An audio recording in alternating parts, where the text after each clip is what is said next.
the camper screamed and I came running.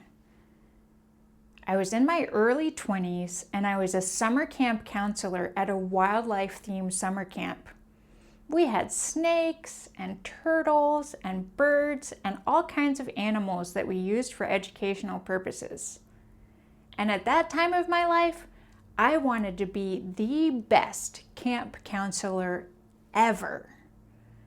And I loved making elaborate scavenger hunts with treasure maps and clues for my campers.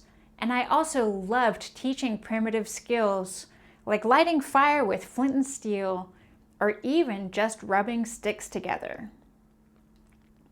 On that day, I was teaching a bunch of 12-year-old girls, and we had just completed a scavenger hunt. The prize was marshmallows and food to cook on a campfire. So after we used the flint and steel and got that fire going, it was time to cook. But I was cooking too, because it was over 100 degrees out. It was the hottest day in the summer, and there I was by a campfire. I looked around for a way to cool down. I tried pouring some water on my head, but that only lasted for a minute. Then I tried tying a cool wet bandana around my neck, and again, it just warmed up. That's when I saw the individually wrapped, frozen veggie burgers. And I said to myself, that looks like a little ice pack. So I picked one up and put it on my head. It was instant relief.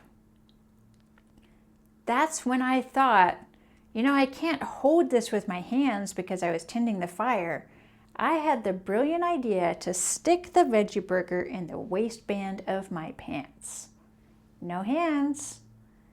It felt so good that then I loaded up another and another and another, and pretty soon I had a dozen veggie burgers like a little bandolier going all the way around my body, sticking up out of my pants.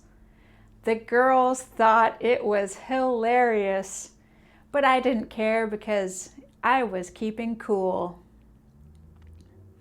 That's when I sent the girls out to find some marshmallow sticks, and I heard a camper scream.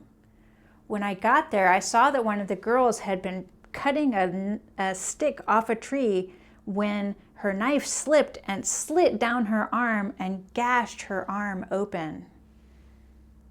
All I could think was compress and elevate, and the only thing I could think of to compress the wound with was my shirt. I figured it's a girls' camp and I was wearing my sports bra, so I whipped my shirt off and pressed it against the wound. We raced to the camp office where I could get better first aid supplies. And when I opened the door, it took my eyes a moment to adjust to the dimness.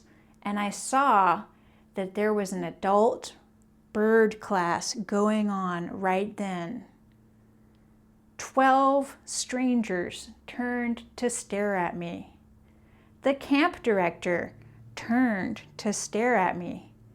And an owl on her arm turned its head to stare at me.